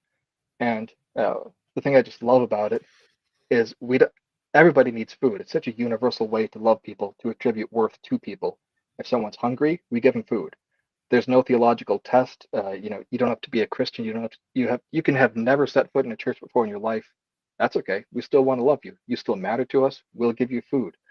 We want to hear your name. We want to hear your story. Why are you here? We want to build a relationship and have people come back month after month so we can just get to know you. Because to us, Everybody matters. And so why is I am worthless a lie or a false belief? Because you do matter.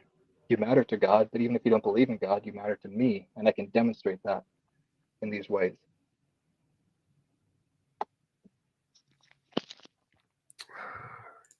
Gotcha. Anybody else got any questions from the chat?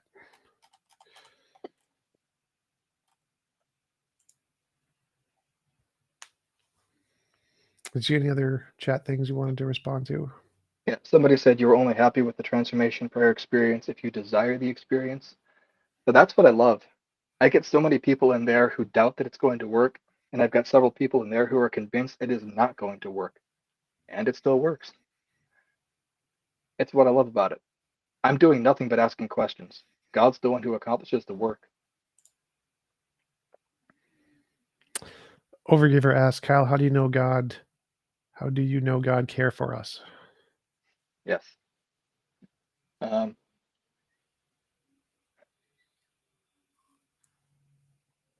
Again, I'll try to use both the top-down and the bottom-up approaches to answer that question. The top-down approach of how do you know that God cares for us, according to the scriptures, would be one, that God created you, that he gave you meaning and purpose for your life that nobody else can fulfill, that he has unique designs and intents for you that you were specifically created to do. As the scriptures say, that he determines the times and places of your life. He determines specific good things that only you can do. But somebody says, show your face, Kyle. Yeah, we tried 3 different times, and the delay was horrible. So that's why I'm. Yeah, his face is at the very beginning of the stream. You can see it. So it's. Yeah, I apologize for the starter when you go back to look at it. So yeah, the top-down answer again being, how do you know God cares for us? Because he created you in his image, because he loves you, because everything the scriptures say, every good and perfect gift comes from above. So every good thing that you've enjoyed came from his hand. The bottom down approach of just looking around you.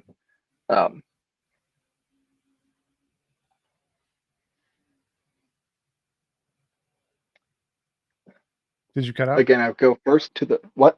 Yeah, I'm still here. Okay. I would go first to the love of other people. Again, like what we do in our food shelf. That the value and worth of every person when you get to know them. I haven't found a single worthless person. I haven't found a single person who is not worth the time it takes to get to know. When you drill into every person's heart, the things you find, every person thinks they're the hero of their story and then fears that they're secretly the villain. But when you take time to get to know people and you can just appreciate who they are uniquely and how uniquely this person is designed and created and what they can do that no one else can do, it's just amazing. So how do you know that God cares for us? Because when you start to care for other people and you live your life like everyone deserves to be cared for, it just resonates. It just clicks. There is no better way to live your life than by assuming everybody matters and everybody can be cared for. And when you start treating people like that, life just becomes amazing. So that's both my top down and my bottom up answer to that question. Gotcha. Next question. If God is all powerful, why did he choose to rest on the 7th day when he doesn't need to rest since he's omnipotent? He rested from work. He didn't rest to recharge from exhaustion. Rest in the sense of ceasing from work, not rest in the sense of I did too much. I need to lie back and catch my breath. Gotcha. Ask him, how do you discern prayer from chance or coincidence? Exactly. And that's the difference between someone feeling better by chance or coincidence, and the difference between someone feeling better by prayer is that the transformation prayer that I do, like I said, works 99% of the time, 98 to 99% in that range. It is so regular and so predictable about how often God works in there. Chance or coincidence doesn't come anywhere near that. And again, I don't want to present this like I am super special and like you need to come to me because I'm some super healing spiritual guru. No, not at all. If you go on the transformationprayer.org website, anyone can do it. I mean, it is simple. The guys who have been at the front of this have been doing it for 35 years. They've refined it. They've made it simple to learn. Anybody can do it. Nothing special about me. It's why I don't take any money. It's why I don't ask people to commit to anything other than just the time to do it. because there's nothing special about me that I'm able to do this. Anyone can do it. All right. Kyle, could transformation prayer experience be a psychosomatic phenomenon? If so, it is the most powerful one we have ever discovered. I mentioned that I work with addiction. There was a guy who came in who was going overseas in 3 weeks, and he just had some things he really wanted to clean up if there was any chance at all. And there was one particular thing he was addicted to, and he had struggled with it every day of his adult life, or any day since he became a physically mature teenager. So you can imagine. And so we just dug into it and just the reasons behind it. And it was questions like, in the moment when you feel like you need to do this, what do you believe would happen if you don't? And just simple questions like that to expose the lies behind it, and then just ask God to speak to it. And that session took about an hour 45 minutes from what I remember. He came back in the next week and said, "This is the first week of my life that I have never struggled with that." It wasn't even like days went by and he remembered that he hadn't struggled with it. Something that had been a daily struggle became so out of mind that he would go days before he even remembered that he used to struggle with it. And that's what it does.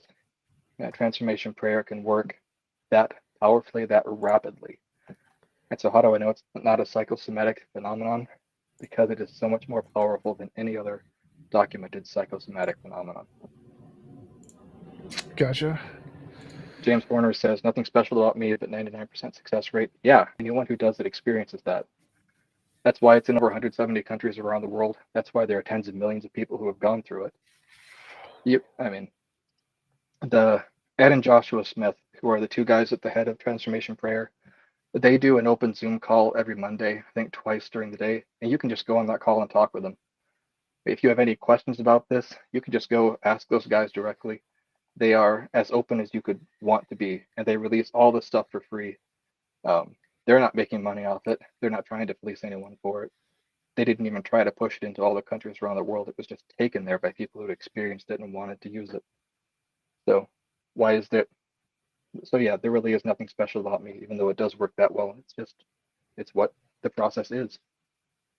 The power of God is that reliable.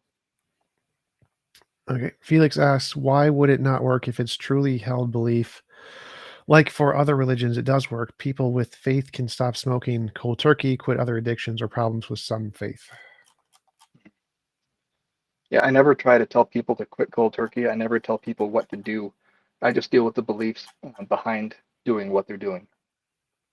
I think his question has a follow-up. Like, all that faith stuff works with other religions also, quitting addiction, etc. Just listen to Mormons or Islamists or Buddhists. They say they have the same applied effects as your therapy thing, prayer. Yeah. I've looked into that because that's, of course, the question. If anyone can do it, then why isn't everyone doing it? And the answer is that I haven't found anything that works like this, that works that quickly, that takes something you've believed your entire life and exposes the falsity of it and helps you believe what's actually the truth and removes the pain instantaneously without me having to say or do or coach or have you visualize anything. I think he's asking, like, why would it not, the same thing not work for these other religions doing something similar? Yeah. Well, if you're willing to ask Jesus to speak, it does work. Like I said, it works with atheists. It works with people of any other faith as long as you're willing to go through it. Well, But I think his question is why do you think the same thing applied to a different God would not work? Because I haven't found it to. That's fair. Yeah. Overgiver asks, why should we trust the scriptures? Now, that is not a conversation, or that's not a question to ask at the end of the conversation. You can have let's come back and talk for 2 hours about that question. Gotcha. Tim asked, if God created us, how is he not us? Good question. Genesis 1 says that God created us in his image, and then a few chapters later it describes human children being created in the image of their parents, which tells us what God means by that God does create us as his children in his image. So if God created us, how is he not us? Um, I have a son. I'm not him. I created him in my image. I think my wife had a bit more work to do in creating him, but nevertheless, we are his parents. We created him in our image. He is not us. He's in our image, but he is not us. Gotcha. 21st century Rambo, can it work without questioning? Not that I found. I mean, the thing that sets transformation prayer apart from every other exploration of this is that one sentence prayer that, Lord, what do you want him to know? There are other systems that help you find the beliefs, behind your pain. There are other systems that help you explore, your trauma and why you feel what you feel. But the thing that sets TPM apart from those is that question, God, what do you want them to know right here in the midst of it? And then the transformation that happens instantaneously because of that. So can it work without that question? No, because that's what makes it work. All right. How do you know it's God changing your life? Yeah. I'll go back to that atheist I talked about before because that's a direct question he asked in the second session. How do I, he has said, I'm experiencing transformation. I can admit that, but how do I know this is God and not just me? And I just pointed out the transformation you're experiencing is only happening when we ask God to speak. It's not happening when we're processing your anger. It's not happening when I'm asking these questions about what happened. It's not happening when you're telling me about it. It's not happening when you're feeling it. That transformation is only happening in that moment when we say, all right, Lord, what do you want him to know? So how do I know it's God changing your life? Because it happens when you ask God to do it. Gotcha.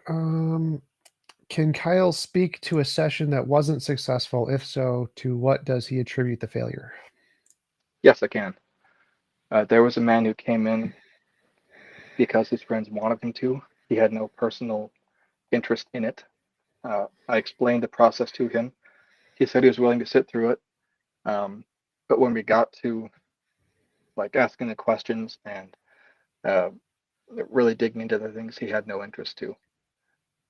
So it didn't work in that case because he didn't want it to work, and he was very open about the fact that he didn't even want to. He was there sitting in my office because his friends wanted him to, but he didn't want to. I asked him, imagine like a door. Would you be willing to open it just a tiniest crack just to see if there's a possibility that it might work? And he said no. So that's why I only say 99% successful, because there is that 1% of people who just, Dave Mill says it's his fault. No, it's not his fault. Like we tried and it failed and therefore it's his fault. No, he didn't even want to do it. So I know what Dave Mills is saying there, because there are so many people who try to pray for people, and if it doesn't work, you blame the person you're praying for. That's atrocious. Blaming someone you're trying to help is just horrible. Efont asks, Kyle, what if one of your patient's true desires and happiness is not torturing other people, is in torturing other people? Do you judge the people for prayer? Do you judge people you pray for? Yeah. The amazing thing, when I started doing this, for the first 100 or 200 cases, I was always like, had my Bible ready, like make sure that whatever people hear matches up with the scriptures. And after about 200 or 300 times where everything people heard was completely consistent with the scriptures, I just, uh, I stopped worrying about it, and I just let God do his thing. So do I judge the people I pray for? No, I leave them in God's hands. And I have dealt with people who have, I don't think it was specifically torturing, but that same thing where they got pleasure from hurting other people. Um, and the amazing thing to watch God deal with those people is that first he deals with his love for them, which is never where I expect it to go, but that's usually where God does start. That the first things he says are that he loves them, which often leads to tears. And then he begins dealing with their behaviors and how they are treating other people. And again, this is not me leading them to anything. I'm not saying anything other than just asking the same questions like, how does this make you feel? Why do you feel that way? Does this lie feel true? All right, Lord, what do you want him to know? So I'm not priming the pump at all with, saying God loves you or anything. I just let God do that. But I find that usually with these people who take pleasure in harming others, it's usually coming out of some belief they have about themselves. And God speaks to that person first, his love for them first, then he deals with how they treat others. And yes, I have seen people completely turn around and go to the people they've hurt, ask for their forgiveness, and live a completely different life afterwards.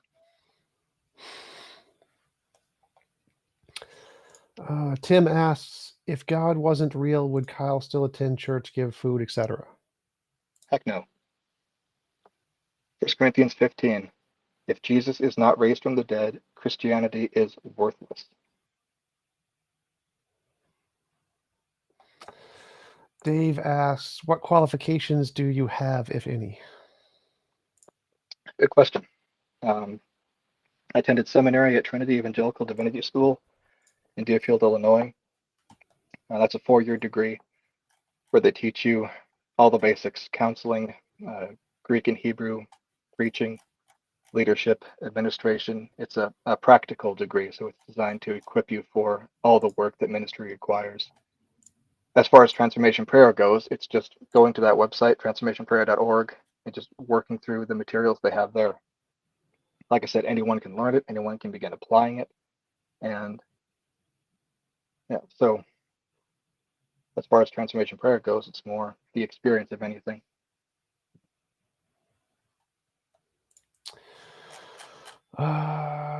Super chat from Ozen. He said it somehow changes the physical structure of the brain within seconds, like his son by God. Should be simple to test. It is. Okay, have to test it. Can you falsify the process?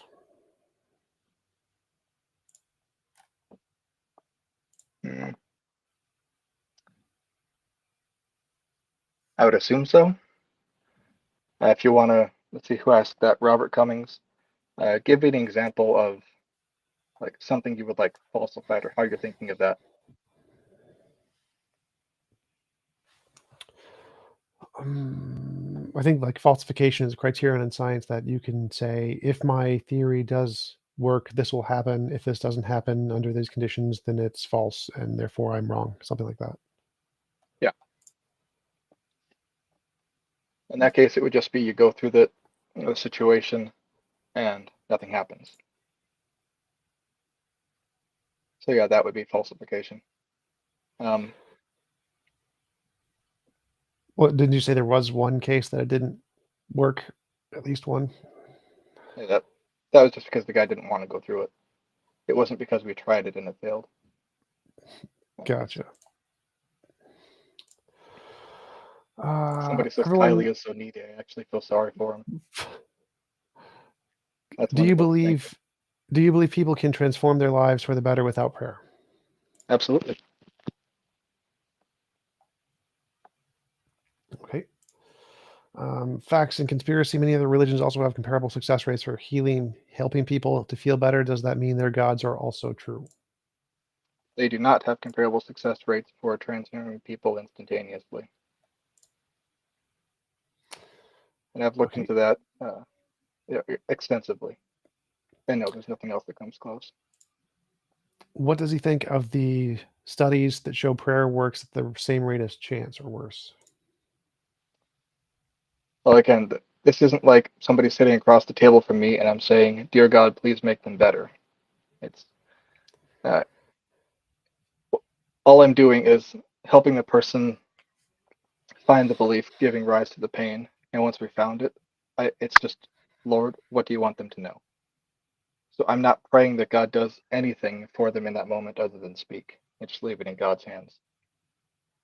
And again, the rate of success that we see, that I'm seeing, that the TPM people are seeing around the world is extremely high.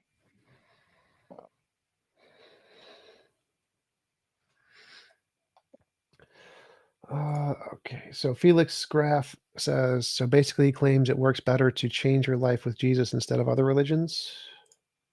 I think you even said it doesn't work with other religions or something.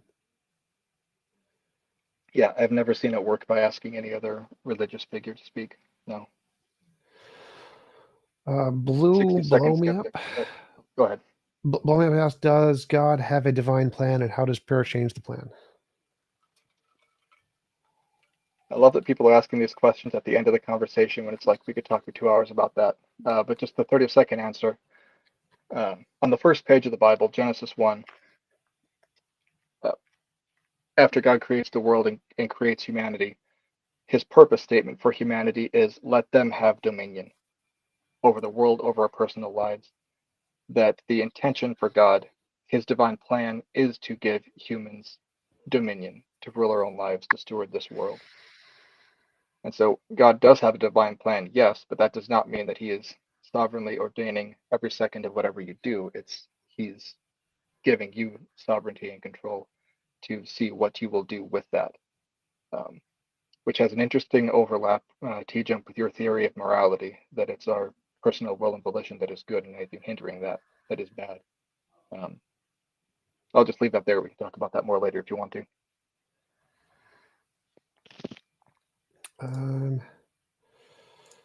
Something that really works whether or not you want it to. What else besides TPM is predicated on? Mm-hmm. Don't quite understand the question. Yeah.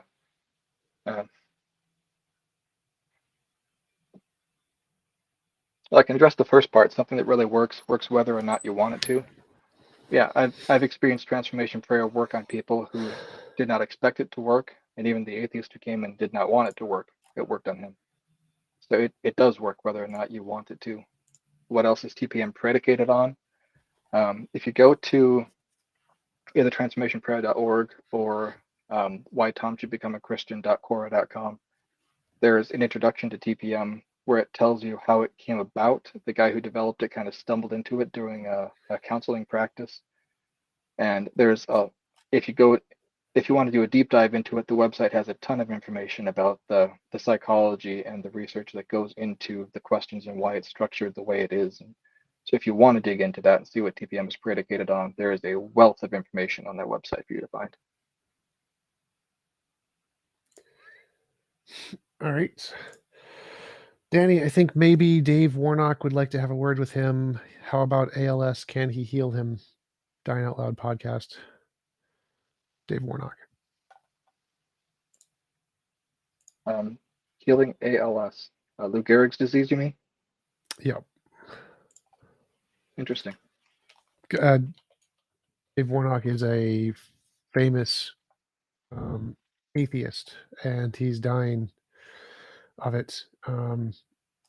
And that's the cause of his depression. So I think it's like, would this method you were talking about be able to cure him? I think is the question. This method in particular would target the depression, and if the depression is coming from any lie-based beliefs, yes. Again, I want to clarify that depression is not always the result of lie-based beliefs.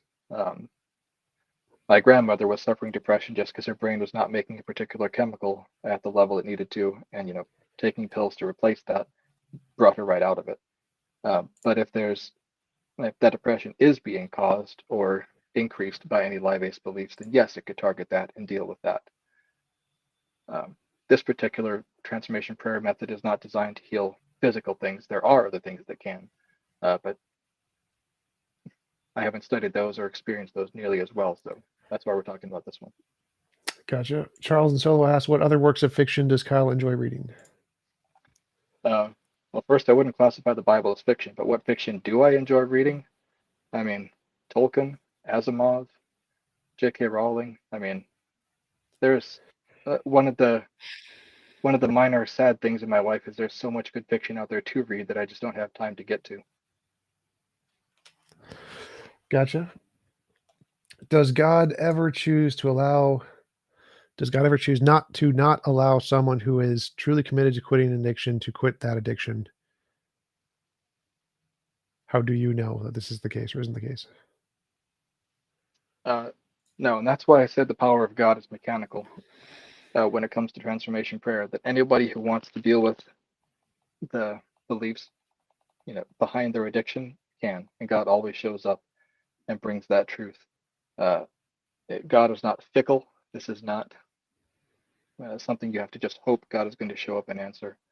The reason the rate of success is so high is because God's just always right there, willing to speak into it.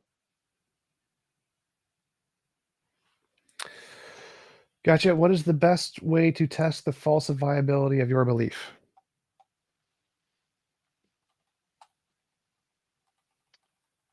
The best way to test the falsifiability, that's an interesting word. Yeah, it would be to go through it, to be really willing to really commit to the process, and then to see nothing happen. But in the thousands of people I've worked with, that has never happened once. So is it falsifiable? Yes. Has it been falsified? No. Cool. I think that's it for the questions. We've been going for about almost 2 hours now. Really appreciate you coming on. It was a great conversation. Do you want to give any links or references where people can find more about your work? Again, I'd say just why Tom should become a Christian.quora.com is probably the quickest place for me to just drop links or interact with people.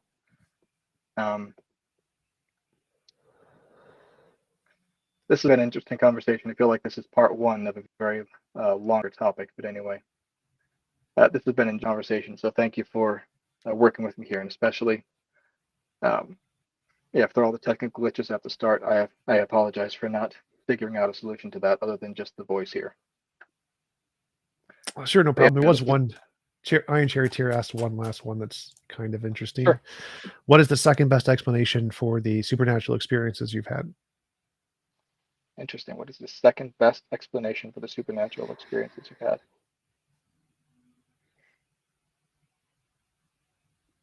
That reality doesn't exist, that my brain is floating in a jar and someone is juicing the electrodes to make me hallucinate every single thing I'm experiencing.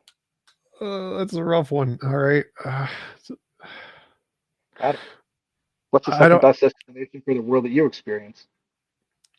Oh, well, so I think it's more like, say that the people who you've gone through the transformational prayer with and they've had the positive experiences, what would be the second best explanation for that phenomenon other than God existing? And if your answer is you're in the matrix or something, it seems like a bit of a stretch. Yeah. Like, I think there's an easier way to explain it. It's just like psychological. Yeah, I was taking that from a different angle. Gotcha. There are several people who come in who have tried everything. And I love working with those people because it just kind of removes the possibility that this is just power of suggestion and it's just somebody wants it to work, so therefore it works. Because if that was the situation, then one of the other dozen things they've tried would have produced the results they want. But working with them in that situation, I just love, because God shows up just the way he does for everybody else. Well, the question is what would be the second best explanation? So if it was not God, what could explain it? The reason that's hard to answer, it feels like someone asking, if you look outside your window and you see everything illuminated by light, what's the second best explanation other than the sun shining down from the sky? It feels like that kind of a question to me right now. Yeah. It's just, it works. So asking what's the second best explanation if it doesn't work, it's like, but it does work. But the sun is shining. It is the sunlight. You know, what's the second best explanation other than the sun?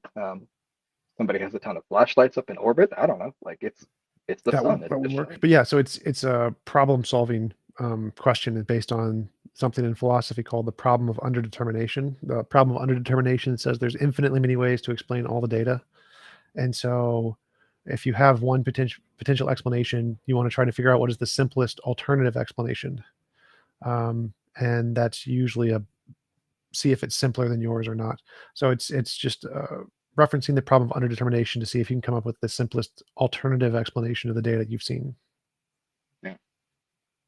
Unfortunately, there isn't much of a simpler explanation other than God did it, which frustrates people to no end. Well, I mean, like you could be under a delusion. It was a placebo effect. People are lying. Those would all be possibilities. Aliens could do it. Yes. You being a brain in a vat and the programmer programming this, that would also do it. So all of these would be potential alternative explanations other than an all-powerful being. None of them are simple. Yeah, 1,000 people being delusional in exactly the same way, even people who are resistant to the process, who don't think it'll work, that's not simpler. A brain in a jar, is a solution, but it's not a simpler one. Not Uh, simpler than an all-powerful, all-knowing, all-loving being who created the universe and exists outside of space-time? the simplest idea, the simplest explanation uh, is God, an infinite, uncaused, all-powerful being who doesn't exist in parts but just exists. The concept just of that is simple. I Uh, don't think so. Seems like the least simple thing by definition. But I guess that's a different topic for a different time. that would be a fascinating conversation, though. But yeah, we have been going for 2 hours. Really appreciate you coming on. It was a great conversation, and I hope you have a wonderful rest of your day. Yeah, I'm going to read through more of these comments. You people are commenting. Some of you have just wonderful senses of humor. You're amazing. Sure. I mean, some of them are not trying to be humorous. I don't mean anybody is, but the ones who are and are making jokes, you guys are amazing. Didn't comment on all of them because we've tried to focus on the questions, but you got a fun audience. Thank you. Appreciate it. All right. I'm gonna go. Talk to you later. This feels like a Minnesota goodbye. Yep. Which I know you can appreciate. Email Jeff for the thing. We can set up the thing. Get Absolutely coffee or whatever. See ya.